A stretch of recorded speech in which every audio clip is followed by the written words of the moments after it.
নমস্কার বন্ধুরা, dear lottery target number YouTube চ্যানেলের পক্ষ থেকে আন্তরিক ভালোবাসা অভিনন্দন জানিয়ে আজ আপনাদের সামনে যে টার্গেট লটারি নাম্বার নিয়ে এসেছি সেগুলো খেলার চান্স অনেকটা বেশি। সেটা 1 PM, 6 PM বা 8 PM এর ক্ষেত্রে গুরুত্বপূর্ণ নাম্বার হতে পারে। এই নাম্বারগুলোর মধ্যে আপনারা ভালো করে জানেন কতটা গুরুত্বপূর্ণ নাম্বার দেওয়া হয় ইউটিউব চ্যানেলের মাধ্যমে। যারা রেগুলার ভিডিও দেখেন তারা অবশ্যই জানেন, আর যারা রেগুলার দেখেন না তারা হয়তো জানবেন না যে কতটা টার্গেট নাম্বার দেওয়া হয়। যারা নতুন তাদেরকে বলবো চ্যানেলটাকে সাবস্ক্রাইব করে পাশে থাকার জন্য, কেননা এরকম প্রতিদিন টার্গেট নাম্বার দেওয়া হয় ইউটিউব চ্যানেলের মাধ্যমে। এই নাম্বারগুলো কতটা খেলে বা কতটা খেলতে পারে আপনার রেজাল্টের সঙ্গে মিলিয়ে দেখলেই বুঝতে পারবেন যে টার্গেট মিডিল দেওয়া হয় বা টার্গেট নাম্বারগুলো দেওয়া হয় সেই নাম্বারগুলো কতটা খেলে। যারা দীর্ঘদিন টিকিট কেটে যাচ্ছেন পুরস্কার পাচ্ছেন না, বা যারা টিকিট শুধু কাটছেন কিন্তু পুরস্কার কবে যে হবে তার কোনো আশা নেই, আমি বলবো তাদেরকে যে আমার ভিডিওগুলো রেগুলার ফলো করলেই বুঝতে পারবেন যে কতটা টার্গেট লেভেল দেওয়া হয় বা এই ইউটিউব চ্যানেলে। এই মিডিল টার্গেট ধরে যদি টিকিট কাটা হয় অবশ্যই পুরস্কার হবে, আমি এতটুকু বলি। যারা দীর্ঘদিন ধরে টিকিট কাটছেন কিন্তু টিকিটে প্রাইজ পাচ্ছেন না বা প্রাইজ হচ্ছে না, আমি তাদেরকে বলবো আপনারা 1 সপ্তাহ ফলো করে এই ভিডিও দেখে টিকিট কাটুন।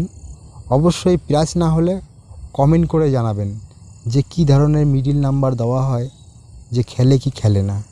এই ভিডিওর মিডিল দেখে দেখে টিকিট কাটলে আপনাদের যে লস বা যে অনেক দিন থেকে টিকিট কেটে যাচ্ছেন পুরস্কার পাচ্ছেন না, সেখান থেকে আমি বলতে পারি টিকিটের প্রাইসটা অবশ্যই হবে। যে টিকিট নাম্বারগুলো দেওয়া হয় সেই নাম্বারগুলো 3 বেলার জন্য, শুধু 1 বেলার জন্য না, 3 বেলার মধ্যে খেলার চান্স অনেকটা বেশি থাকে। কিন্তু হ্যাঁ, যে নাম্বারগুলো দেওয়া হয় সেই নাম্বারগুলো আশেপাশেও কিন্তু টার্গেট করতে হবে। শুধু যে নাম্বারগুলো দেওয়া হয় টার্গেট নাম্বার, সেই টার্গেটটি অনুযায়ী যে খেলবে সেটাও কথা না, বা তার আশেপাশের টার্গেটটাও করতে হবে। কেননা টার্গেট নাম্বার খুবই কম খেলে, আশেপাশের নাম্বারগুলো সবথেকে বেশি খেলে, তাই আশেপাশের নাম্বারগুলো ধরে রাখতে হবে। টিকিটে প্রাইজ পেতে গেলে কমসে কম 2-3টা নাম্বার আশেপাশের নাম্বার, বা যে নাম্বারটা তোমাদের টার্গেট সেই নাম্বারটা তো নিতেই হবে, আবার আশেপাশের 2টো নাম্বার নিতে হবে। আমি কখনোই বলবো না যে 1 গাদা করে টিকিট কাটুন বা প্রাইজ হবে, সেরকম না। টিকিট হ্যাঁ, লটারি সেটা 2 সিম বা 4 সিম বা অল্প একটু টিকিটের মধ্যেই প্রাইজ যদি মানে পাওয়া যায় বা প্রাইজ যদি হয়, সেখানে কিন্তু বিরাট একটা আনন্দের বিষয়। যে অল্প টিকিট কেটে প্রাইজ পাওয়াটা সত্যি খুব আনন্দের বিষয়।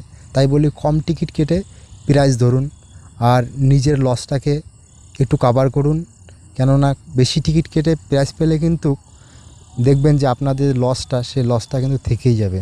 তাই কম টিকিট কেটে প্রাইজ ধরতে গেলে আমার এই ভিডিও রেগুলার দেখতে হবে যে কী মিডিলগুলো দেওয়া হয় বা কোন নাম্বারগুলো খেলার চান্স বেশি, সেই নাম্বারগুলোর আশেপাশে বা সেই নাম্বারগুলো কাটার চেষ্টা করবেন, তাহলে অবশ্যই প্রাইজ হওয়ার চান্সটা অনেক বেশি। অনেক ইউটিউবে কিন্তু বলে যে আমরা প্রাইজ ধরিয়ে দেব, তাদের জন্য ওদেরকে পয়সা দিতে হবে, বা ওদের মানে কি পয়সা দিয়ে টিকিটের প্রাইজ ওরা ধরিয়ে দেবে। কিন্তু আগে টিকিট কাটবেন, তারপরে প্রাইজ হলে তবেই যে টাকা দেবেন তা কিন্তু না, আগে টাকা জমা করতে হবে, তারপরে ওরা বলবে যে নাম্বারগুলো হয়তো দেবে বা আপনার সেই নাম্বারগুলো কাটবেন, সেটাই যে টাকা পাবেন তা কিন্তু না। ওরা বলে কিন্তু ওরা করিয়ে দিতে পারবেন না। কিন্তু আমি তাই বলি যে দয়া করে মানুষের এই রকম ভুংভাং কথা নিয়ে আপনারা কোথাও পয়সা দিয়ে ইনভেস্ট করে, ঠিক আছে, কারো কাছ থেকে পরামর্শ নিয়ে টিকিট কাটবেন না। যারা টিকিট কাটেন তারা অ্যাকচুয়ালি জানেন যে টিকিট কেটে কিন্তু মানুষ অনেক ধ্বংস হয়ে গেছে। টিকিটের প্রাইস খুবই কম, মানে লোকে কম পায় কিন্তু টিকিটটা বেশি কাটে। কিন্তু সেই তুলনায় যদি আবার মানুষকে টাকা দিয়ে তারপরে তারা পরামর্শ দেবে যে এই